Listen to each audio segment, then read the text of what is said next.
Hello, Thunder Wizards. This is Mahadeva, the OG Thunder Wizard. All right, so I wanted to talk a little bit about my thoughts about meditation. In the middle of stuff today, and I had some time, and as I often do, I was flipping around on YouTube and saw an interesting one about achieving enlightenment and meditation, and it got me thinking. And I had reactions, both positive and negative, to what was being shared. So I'm going to play that for you, and we'll listen to it together. And I'll stop along the way and give my thoughts. But let me just ask you this. Before we go any further, when somebody talks about achieving enlightenment, or if you do this, you can achieve enlightenment, or if you do this meditation, or anything having to do with enlightenment, what is your emotional reaction to that? When somebody says enlightenment, do you yearn for that? And what does that mean? Does enlightenment to you mean that you cease to have all pain? That you cease to have all sorrow? Does it mean that you no longer feel alone? Does it mean that you feel loved? Does it mean to take the things within you that are good and just see them expand? Or does it mean to get rid of the things about you that you don't like? Do you like the idea of becoming nothing and merging with everything, and that your ego, your identity exists and slips away? I'm not here to talk about, whether that's right or wrong or good or bad. I'm more interested in how you feel about it. So as you know, feelings are really what drive us in everything that we do. And I remember a comment not too long ago from somebody, I can't remember who it was, but comment was something along the lines of, what I want to do is annihilate my ego. To which I responded, that's self-violence. That's like you're wanting to commit suicide. Right? And I said, I don't think that's enlightenment. So I want to look at the very popular method of meditation known as emptiness meditation, Zen meditation, no self. And it's found in a lot of different traditions in the world. And let's listen to a proponent of this. Now, I know almost nothing about this person. I can't tell if he's a religious person. He uses the word God. And at one point, apparently, what little research I did into him, he was an atheist, and then he had some kind of enlightenment experience where he came to believe there was a God. And so that's very important to him, but it also has definitely this flavor of emptiness meditation. So let's talk about it. Let's listen to it. I'll stop it when I have a thought, and we'll take it from there. So let me turn my sound up here so you can hear him. And let's go ahead and get started. Heard about them, see? And then it was very interesting to me that other people have experienced these same states. The way the state came about, let's say I told you about one time, 11 days I surrendered. So the technique, people learn this in the spiritual meditative techniques. What do you do when you meditate? What you do when you meditate is each thought as it arises, you surrender it to God.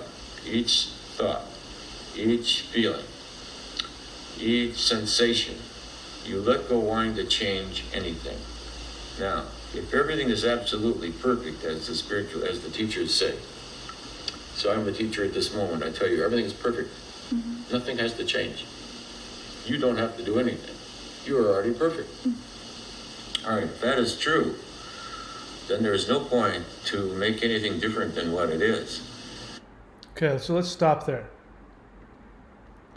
So, so he's talking about, first he talks about the technique. That's the thing that's most important to me right now is his technique. His technique is whatever thought, whatever feeling comes up, you give it to God. Whatever thought, what feeling, sensation, impulse, he says, give it to God. Other might say, release it and let it go.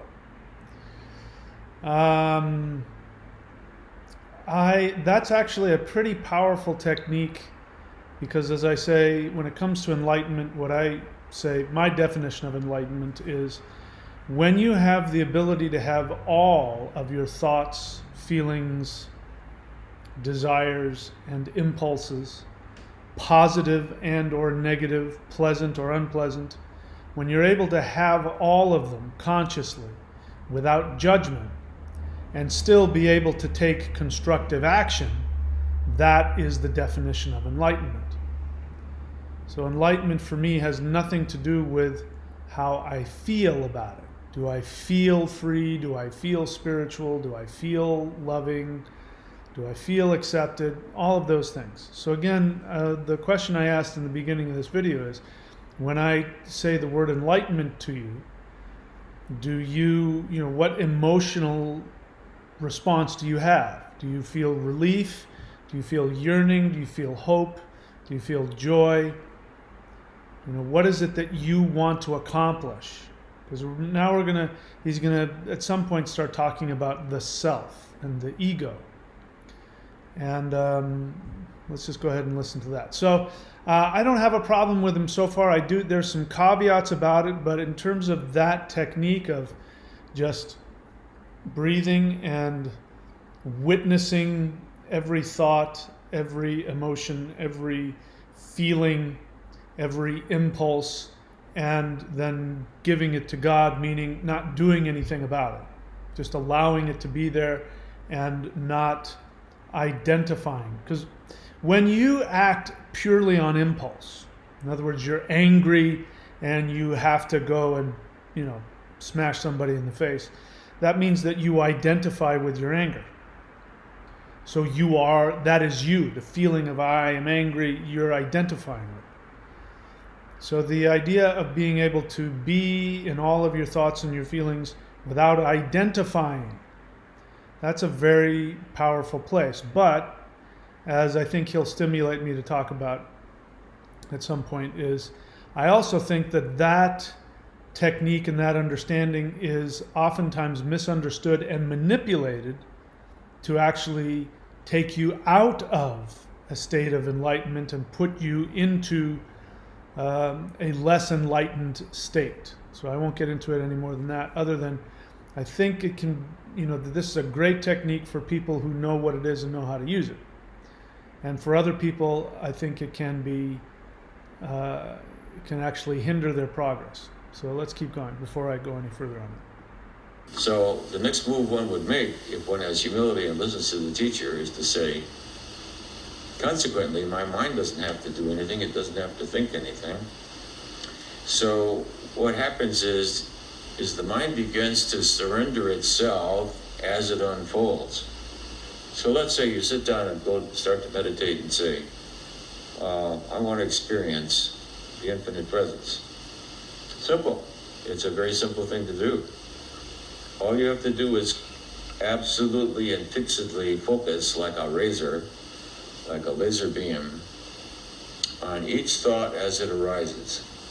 All right, as you surrender each thought and feeling and impulse as it arises to God,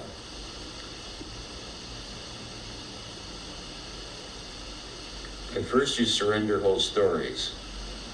I think I told you people think they have problems. Mm-hmm. They have problems because they write a story in their head. Okay, so there's a couple things in there that are pretty good.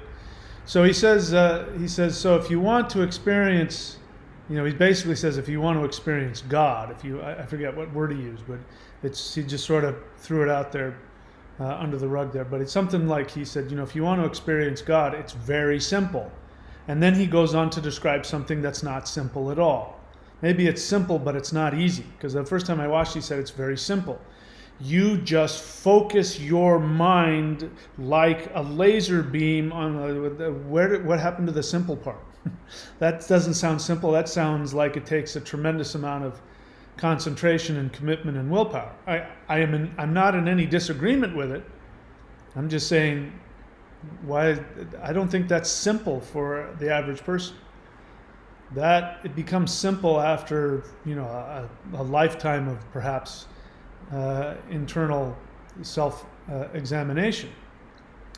But then he goes on to talk about the thoughts. I can't remember what he said. Maybe I'll back it up a little bit. Why don't I do that? I'll back it up a little bit. He said something about the thoughts that I had some thoughts about. I think I told you people think they have problems. Mm-hmm. They have problems because they read a story in their head. Okay. This part I like too. He's now equating thoughts with what I call the conditioned self. So he's going down a road I like, but he's going to stop short. For me, it's like he's driving down a road heading to a destination and the road ends 5 miles before the actual destination. He's going to stop and then I'm going to want him to go further, and he doesn't. And I don't think he goes any further because for him, I don't think he needs to go any further. But for people like me, what he's saying isn't enough. I've got to go deeper and further than what I hear him say. So I completely agree with him that people write stories for themselves. Now he's making it sound like, if I listen to it just in this context, and again, I haven't heard this guy ever. I've never heard of him before, and he's got lots of videos, and he's dead. He's been dead for like 20 years. But if I just take him there when he says people write stories about themselves, it sounds like people create thoughts, that they create these stories. And I suppose that's true, but my experience is that thoughts are not stories we create in our head. They are storylines that already exist deep in our unconscious, and they simply arise. And within that is all kinds of assumptions and all kinds of pre-written, scripts. So your identity you've already written out. This is, again, what I call the conditioned self versus the authentic self. So the authentic self, in my definition, is your soul. Your soul is your true identity. It is infinite. And it is not this. This is an avatar. Michael William Denny, aka Mahadeva, 57-year-old, bald surfer who cut his toe out in the water today, so I'm not going to be able to surf for a few days. That's my story. I have other stories as well. My parents did this, my mother did that, my brother this, my teacher said this and that, I'm this age, I like this, I am that. These are all the stories that I have written and or have been written for me. And that all fades. When I die, that all goes away. That whole story goes away. In Vedic astrology, we have this thing called the Arudha Lagna, which means the mount of the self. And the chart, what sign you were born in, that becomes your identity. It becomes your personality. Again, it's an avatar. It's not really your personality. It's the way that your soul is choosing to interact with three-dimensional reality in this incarnation. And then there's the Aruta Lagna, or ascendant, the reflection of the ascendant. And that's how people see you in the world. And what's interesting is that when a person dies, their Aruda, or their reflection of themselves, disappears. And then people are remembered for who they really were as opposed to who people see them as now. For instance, Donald Trump, one of the reasons why Donald Trump is, he's not going to be for very long, but he's been untouchable, and the reason why he has so much influence on people is because of his Aruda. His Aruda, people are attaching to his Aruda. They're not seeing him. They're seeing a reflection of him that they're responding to. But when he dies, if you live long enough, if I live long enough to see what happens when he dies, you're going to see people are going to change the story about him. They're going to start talking about him differently. And I think in a negative light. The reverse of that would be like Vincent van Gogh. If I remember correctly, he has a bad Aruda, which means that in his lifetime, people didn't see him well. It wasn't until after he died that people started seeing his brilliance of his artistry. And he's now one of the most famous artists that ever lived. And if he were alive now, he'd be a trillionaire a million times over. But when he was alive and painting these things, he was very damaged and poor and broke and unknown and all that. So the point is that our authentic self is beyond our personality. It is beyond our Aruda, which is what people see us as, whether we like it or not. And it's beyond the story, the conditioned self. It's beyond the story that has been written for us. So ideally, what we want to be able to do is get to the place to know what the limitations are karmically, and then write our own story. But we can't do that if we're living from the conditioned self. The conditioned self happens within the first 3 years of your life. I heard a great phrase. Somebody said, when it comes to raising kids, you got 3 years to get it right. And that's absolutely true. After the age of 3, their conditioned story has already been written. Doesn't mean that you can't help or improve, but it's been written. And the conditioned self is always going to be associated with what you need to do to get love. And I don't care who you are. If you are a monk and you are totally focused on spirituality and your entire life is, I'm not about money, I'm about connection to the infinite, that's your conditioned self. Whatever was that happened to you and whatever you came with wrote that story that says you get love from living by yourself in the woods. If you are Donald Trump, you can see he can't stand the thought of not having won an election. And the thought of the majority of people not liking him and not voting for him is intolerable to him. His conditioned self is going to be different. He needs to get love from other people.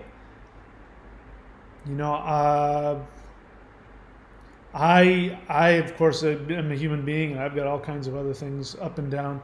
I get my love from a combination of things, but part of it is connecting to nature. I need to connect to the ocean. Through my practice and my meditation, I need to connect to the energy of the world. That's how I get my love. That's how I get my worth. That's how I get my value. Everybody's different. So this kind of meditation can be helpful for some people, and for people like me, if I were to do exactly what this guy says, I would end up, in a dead end, and I'd be frustrated. It wouldn't work for me. That's because I'm different. But anyway, let's get back to this. I like what he says about people making stories for themselves, and I'm going to come to some different conclusions than him, but let's listen. Did we talk about that? Yeah, we did. We did. All right. So we explained also that nobody has a problem. That as long as you live in this instant, in this instant, nobody has a problem in this whole universe.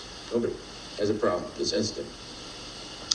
All right. So what happens is, as you let go of the stories, as you see how the mind creates stories, you begin living in the stop frame of this moment. And you will see that the mind likes to create thoughts. So first you surrender stories, then you surrender paragraphs, then you surrender sentences. You don't allow the sentence. Okay, so before he goes into that, I want to comment on that. He says the mind likes to create stories. What does that mean? So first off, what is the mind? Based on the way he's describing it, I think he's describing the mind as the intellect. And remember, there's a big difference, traditionally speaking, between the mind and modern understanding of the mind. The modern understanding of what we call the mind is a result of what has been created in post-Christian Western world. Post-Christian Western world is all about the intellect. And so the brain, Westerners, especially Western doctors and scientists, believe that the self is in the brain. And so when they say the mind, he has a good mind, they really mean the brain, the intellect, the ability to think, to figure things out. So when he says the mind likes to create thoughts, I think he may not have thought it through. I think he means the intellect. I'm sure most people listening to him are going to interpret it as being the intellect. But there's an assumption there. And as you know, everything is assumptions. And if you and I are having a discussion, in order for us to really have a discussion, we have to have a shared assumption. And if we don't have a shared assumption, then that's where the lack of communication comes in. Also, if we don't share a common agenda in the conversation, then that's when clashes come up, because people's different agendas and different assumptions, it creates a lack of communication. And a good example is when the Christian comes to knock on your door with his Bible and he's going to convert you to become a born-again Christian. He's going to say, God's word says this and that. And what he's going to want to do is he's going to want to get you into a discussion about what that means. God so loved the world that he gave his only begotten Son, that whoever believes in him should have everlasting life. They're going to say, God's word says that, and because you live in modern Western society, you're going to not want to say, but I don't believe in that. That's a book. I don't believe in that book. Well, you don't believe in God's word? No, I don't. Some guy wrote it down. Then there's nothing to talk about. But what he's going to want to get you to do, he's not going to let you go there if he knows what he's doing. He's going to want to get to argue with you about what does it mean for God so loved the world that he gave his only begotten Son. So he has an assumption here when he says the mind likes to create thoughts. And the assumption is that the mind is bored and it just does this thing. It just creates these thoughts out of nowhere. That's an assumption. I don't agree with that assumption. I agree that the mind enjoys chewing on thoughts, and that the intellect enjoys indulging in thoughts. But where do these thoughts come from? They don't just come out of thin air. They don't just fly into your head. And it's not because the intellect is sitting there bored and it just makes things up. It's creating a thought based on some impetus. Let's go further and listen to see what he has. The reason why I'm using this guy is because he's repeating, I believe, common assumptions and common beliefs about thoughts and the self and those kinds of things. And I think it's good to examine that, because I ultimately, while there's a lot of things I like about it, there's some things, again, I think which are destructive, which I'll get into. Not that he's necessarily destructive. I think that what he's explaining works very well for him, or worked very well for him. And everybody's different. What he's talking about wouldn't work for me. And I think most people on my channel, it wouldn't work for them either. Because the people who end up on my channel usually have a lot of stuff they need to let go of. All right, let's keep going. Even complete itself. If it's worthless, then why complete the sentence? If your thoughts don't have any intrinsic value, if they're just belong to the world and not even yours to begin with. Okay, there's another assumption. The thoughts have no intrinsic value, which means they don't have any existence. Again, he's just saying they're just sort of popping up out of nowhere. And then he says they belong to the world. Now there's an assumption, a very loaded assumption right there. So now he's making a separation between himself and the world. This is a very common Christian thought process of, there's the world and we are not of the world and all of that. And it creates a schism between you and objective reality, which is why Christians have such a hard time with science, by the way. They have a hard time with science because science says, I'm not here to say who created it. I'm just here to tell you how it works, because I've looked at it and we've taken it into the laboratory and examined it, and this is how it works. If you want to say God did that, that's fine with us. We're not here to talk about that. In fact, it's always just baffled the hell out of me that Christians want to fight against evolution and Darwin. Darwin was a very religious man. Darwin came up with the theory of evolution so that he could more accurately explain how God created the universe.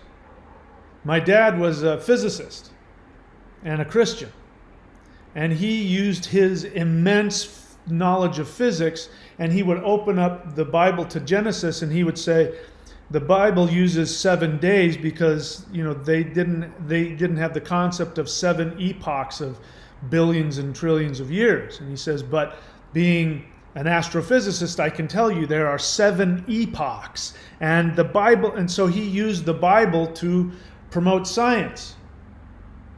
I mean, if Christians had the tiniest bit of intelligence about them, they would know that. So in this case, two scientists who were working for them, they would have said, "Oh, listen to that anti-Christian nonsense." So I forgot what I was going to. He says that these thoughts are of the world; they're not of you. That's a problem for me, because then what do you do with where they came from? If they truly did just come out of nowhere, like you walk into some cloud, like somebody farts and you walk through a fart cloud and you're like, whoa, where did that smell come from? That's got nothing to do with me. But is that the case? Does the mind just randomly create thoughts? Or do they come from somewhere else? Do they come from within us or from outside of us? Let's keep going. The creations of the ego and the energy fields of the ego, then there's no point to perfect it. Mm-hmm. All right, so he's saying that that thoughts are creations of the ego, they're imperfect, so don't even deal with them. The assumption is if you just refuse to acknowledge your thoughts, that they'll go away. Is that an accurate assumption? Not for me. Is it an accurate assumption for you? Seems to work for him. Doesn't work for me that way. First one surrenders, one stops creating stories. Then one stops creating paragraphs. One stops creating sentences. One stops creating phrases. And you will see that languaging in the form of thought is coming from an energy. There's like an energy in the mind that is constantly creating like a stream thought. So you watch the... All right, so according to him, there's an energy in the mind, which I think he means the intellect. There's an energy in the intellect, again, he's repeating himself, that just keeps creating these thoughts. So really what he's saying, and I like this, what he's saying is, I want to stop giving the intellect the ability to determine my reality, my internal reality. I'm in complete agreement with that. But the assumption is that if you can stop the thought, stop the story, stop the sentence, then it'll disappear. I don't think that's accurate. I think that's superficial. I think that method would work with somebody who has full knowledge of their own unconscious issues. When I was, my mother taught me this, I have this feeling about myself. So the stories don't just come out of nowhere. The stories are, and now I'm giving my assumption here, the stories are already written.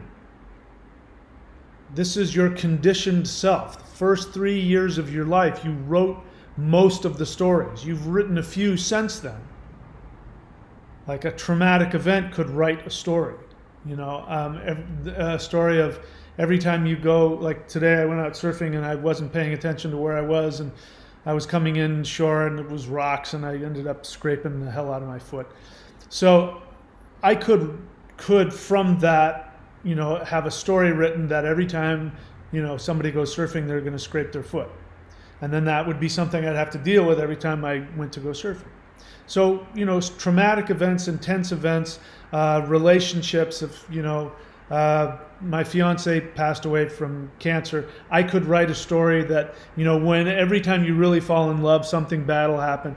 That there's, you can write stories, but they don't come out of nowhere. They're not coming from the world. They're coming from you. They're coming from deep inside of you. And this is what therapy is all about, 12 steps are all about.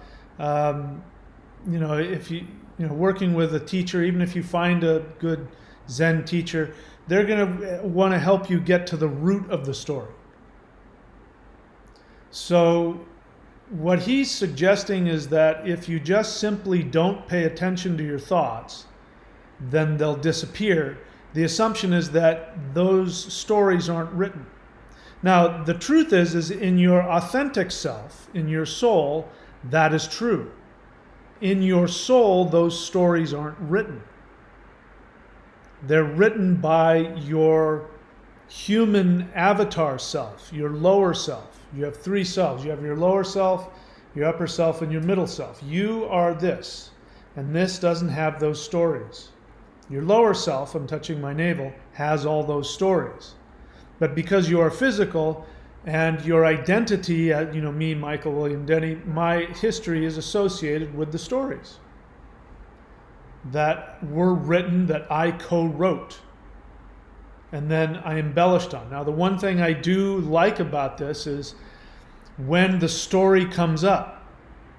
Like, for instance, you have a thought, I'm sitting there and I'm about to go surfing, and the thought comes up, "Ooh, I don't want to go. I'll scrape my foot," and then I then go, "Well, where does that thought come from?" And then I follow it to the source. Oh yeah, that day I went surfing, I wasn't paying attention, and the waves were fairly good sized, and it was high tide, and I scraped my foot on a rock, and now I remember. Oh, that hasn't happened any time before then. I just won't go out at that same place at that tide. I'll be fine. So I find out what the source of the thought is by following the story to where it came from. So the idea is, I think, if somebody is to sit there and to listen and watch their thoughts come up, and whatever thought comes up that's uncomfortable, because we're not talking about happy thoughts, let's be honest, an uncomfortable thought, uncomfortable feeling comes up, if somebody goes, "Wow, that's an intense thought, where did that come from?" And you follow it. When you do that enough, you might not be able to do that all the time. I think if somebody were to do what he's suggesting, and you meditate and the thought comes up and you go, "Wow, that's an intense thought, that's not me, that's my storyline, wow, look at that storyline, I'm a this and I'm a that, wow, look at that storyline," and you don't identify it, at some point what's going to then happen is you're going to remember what caused that story, when that story was first written, and then you'll be meditating and maybe you'll have a flashback when you were 3 or 4 years old and mom did this and dad did that, and oh my God, that's where that first thing came from. So I have a completely different experience of that. Now, why is this a problem for me? It's a problem for me because on the one hand, I like a lot of what he's saying, but I don't like the superficial assumptions about it. And I believe that this kind of meditation is used for denial. Because if my experience is true, your story, your conditioned self is going to be, because again, let's face it, the stuff we're going to want to get rid of is the stuff that's unpleasant. And those are going to be associated with trauma.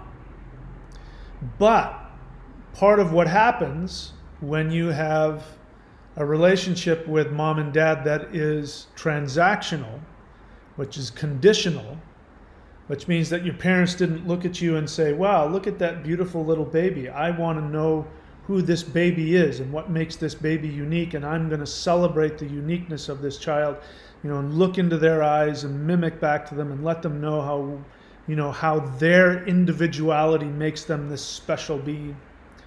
You don't have parents that do that when your job is to make mommy and daddy happy based on your behavior or lack of behavior or your thought, whatever it is that you do or don't do. Then you never get to have that experience. What ends up happening is that creates a lot of stories about who you are.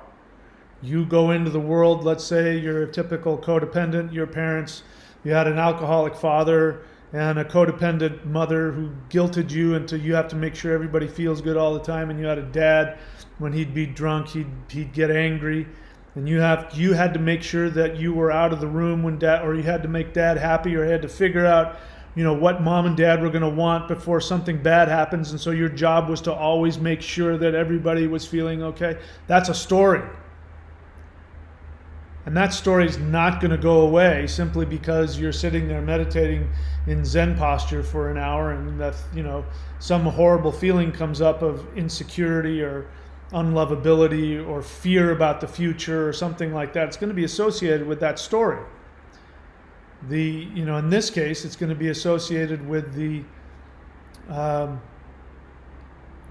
the conditioned story of you don't have value in and of yourself. Your job is to make everybody else happy. That's going to be your story. That's going to be associated with your survival, because that's how you survived. So that story isn't just going to go away. That's your survival. That's now become an ingrained instinctual survival instinct. So I think that people who like this kind of meditation are going to be people who want to get, especially when somebody says, yeah, the mind creates these thoughts and these feelings, and we are not those feelings. Somebody who wants to find a way to deny the feelings is going to go, yes. And then you're going to say, enlightenment is not being this or not being that, and to look at the feelings and say, I am not this. Problem is that's not going to stop the story. It's not going to make the story go away. Because you have to get to the root of it. You have to get to the root of it and then understand it. And then when it comes up, then you'll be able to let it go because you're not identified with it. But just because you don't like the feeling doesn't mean you're not identified with it. Just because you don't like a feeling doesn't mean that your perceived survival depends upon it. I mean, you can see it in other people. Somebody has anxiety and you see they're flipping out because they don't want to get on an airplane or something, and it doesn't matter that you say, listen, I've flown 1,000 times. Did you know that the statistics of dying in an airplane are less than, riding your bike down the street or crossing the street or getting in your car? No, it won't matter, because their story, people's survival, they believe, is dependent upon this. So I think this is a recipe for denial. And for me, I want to get to that same place he's talking about. And that same place he's talking about when he's referring to enlightenment is this place where you don't identify with the conditioned self. That you identify with the authentic self, like he says. You're perfect exactly the way you are. In this moment, everything is perfect exactly the way that it is. And that, what he's encouraging you to do is to have all of your negative thoughts and feelings and know that those negative thoughts and feelings aren't changing, that right now my essence is perfect. I'm perfect and complete in my essence. He'll say something like, God loves you and God is there for you. Fine. If that works for you, great. Whatever symbolism works. But yeah, so you see where I'm going with this, and I've run into this a lot. People who are trying to escape their emotions. See, these same people who might talk this way are the same people who could be smoking weed all day. And I've heard people say that, oh, I'm not addicted to weed. I just do it to help myself meditate. which means denial. For them, when somebody says that, they mean to meditate. They mean to be free of uncomfortable feelings and be in the state of bliss and emptiness without too many. Man, don't harsh my buzz, man. Don't bring me. You're bringing me down, man. And so they use a chemical to stuff their feelings down. People use alcohol for the same reason. They use sex for the same reason. People use all kinds of things, video games for the same reason, to stuff down the uncomfortable feelings. And it's denial. Now, having said that, again, I think if somebody were to spend their lifetime doing this kind of meditation, at some point, if they truly, like he said, if they were laser focused on the thoughts and the stories as they come up, you're going to then, the feelings are going to get more and more intense and more, the real issue behind it is going to come up. And then you can let go of that. And people are experiencing that with the 90-day challenge. I'm getting emails from people saying that those exact things. That they're doing the practice, and while they're doing it, intense fears will come up. Intense sadness, pain, anger comes up. They have dreams. And I'm saying this is good. This means that you're now releasing these things associated with your conditioned self. And you're getting closer to your authentic self. And bear in mind that the crisis of enlightenment is going to be at some point when you become conscious enough of these feelings. What's going to happen is you are going to have to make a choice. Now he says it in there, as I realize it, he says, the thoughts are of the world. What he means by that is the things that come up associated with your conditioned self is how you get love and approval in the world. Your conditioned self. He's trying to then say, God loves you, you're perfect the way you are, which means you get your worth from just simply existing in your soul, your authentic self. So again, I like what he's saying. It's just I can hear somebody could take that and misinterpret it. And listen, that doesn't work for me. I've got, for me, that state of emptiness, that state of peace, that is a state that's earned.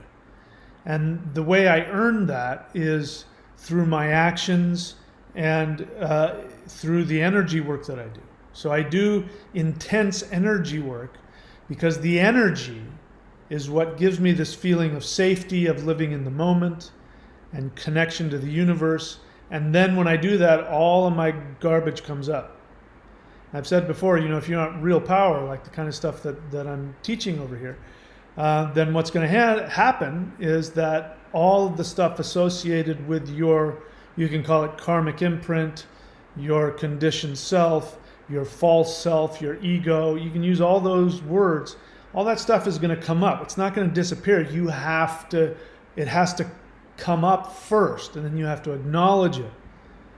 And then you have the way to disidentify from it is to know, oh, that's right. That's something my mom told me. Mom said, if I don't do this, I'm not a good boy or a good girl. And then you go, oh, but that's not true. And then you can forgive mom and let it go. When it comes up again, which it will, you can go, oh, yep, there's that thing again. No, I'm not that. But just trying to make the thought and the feeling go away, to me, that's not how it works. After I've done the intense energy work and the feelings come up, then when I go to meditate, and again, I do more breath work and energy work in the meditation, then comes this emptiness, then comes the peace. The peace is the result of the work. The peace is not something you try to impose, which again, it sounds like this guy can do it, but I can't, and a lot of other people can't, because people come to me all the time and they say, I can't meditate. And I said, what do you mean you can't meditate? They said, well, I can't shut my mind off. I said, who told you were supposed to shut your mind off? Well, aren't I supposed to just be in emptiness and peace? And I said, no, that's the result. And besides, he does another one of my pet peeves when he says, meditation is, and there's actually thousands of different types of meditation. There's breathwork meditation. There's mantra meditation. There's moving meditation. There's visualization. There's so many different kinds of meditation. And, I need something that I can actively engage in. So I like things like doing moving forms, qigong, mantra. I like that because then for me, if I'm doing a mantra, Om Namah Shivaya, Om Namah Shivaya, if I'm doing that, then what ends up happening is those thoughts still come up, but because my focus is on saying the mantra, I don't engage with the thoughts as much, and they come up and they go, they come up and they go. And yoga, I remember doing yoga I was doing Kundalini yoga years ago, and 4 o'clock in the morning I was up doing Kundalini yoga and twisting this and breathing, and I had this past life memory of being martyred in the streets of medieval France for being a shaman, which was not very popular way back then. And then I became aware of, oh my God, that's why I resisted, being my shaman self for so much of my adult life. You got to get to the root of these things. So, that's pretty much what I wanted to share. I don't know. Let's listen a little bit more. I don't know if he says anything more that I like or don't like, but let's see. Going through consciousness like goldfish through a bowl, see? The thoughts are like goldfish. But what you are is the water, you're not the goldfish. So the unenlightened person thinks, I am the goldfish, I am my thoughts. I am this worry, I am this fear, I am this regret. See what I mean? Doesn't that sound appealing? Oh, I don't want to be loneliness and regret. I don't like that feeling. So yeah, I don't want to be unenlightened. I want to be enlightened. You see, I'm not saying he's doing this, but I certainly hear it a lot. There's this condescension of, oh yeah, I'm above all of that. But it's nonsense. It's just denial. You don't want to be that. The goldfish versus the water. But the truth is that those thoughts come from you. They're not coming from nowhere. So it is important to take responsibility. You don't have to identify with the thoughts to take responsibility for them. He's saying you don't have any responsibility for anything that comes up. It's just random. That's just my mind. It's just the monkey mind. It's the ego. But, ego means self, and the self is a good thing. You can have a conditioned self and a authentic self. Let's see what else he has to say. To see, if you begin to identify where is consciousness, consciousness is what is witnessing these thoughts. So thoughts are flowing through consciousness, and consciousness itself is invisible and has no form. So you begin to identify with the observer instead of that which is observed. Anybody who does meditation knows what I'm saying already. Again, there's his assumption that all meditation is the same. Anybody who does meditation knows what I'm talking about. No, a specific kind of meditation. The observer versus the observed, they're both illusions. You're neither and both at the same time. It's not an either or. I don't like that. I personally am saying, I don't like the idea of, oh yeah, no, I'm not the observed, I'm the observer, meaning I'm above, I'm beyond all of that. That goldfish that sort of got into my goldfish bowl, I don't know how it got here. No, you put it there. You had a programmed thought, you had a storyline, you have a conditioned self. The conditioned self keeps bringing it up because it's trying to tell you how to survive. Instead of labeling the ego as this bad thing that's trying to do bad things to you, and the ego is bad and the I, he'll go on and say later, there is no I. There's just, truth, and the I, there's all of this condescension and guilt and labeling that, and you are everything. It means you're also that story. You've indulged in that.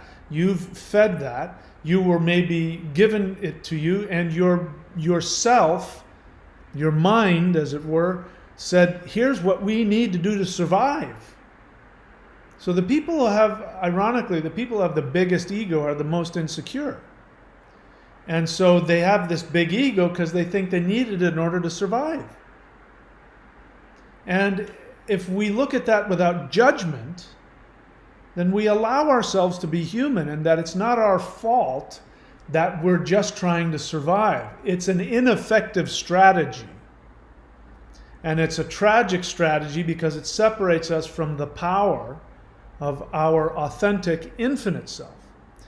But the only thing in my experience that's really important is that when you confront your conditioned self, your conditioned story, you will have to make a choice.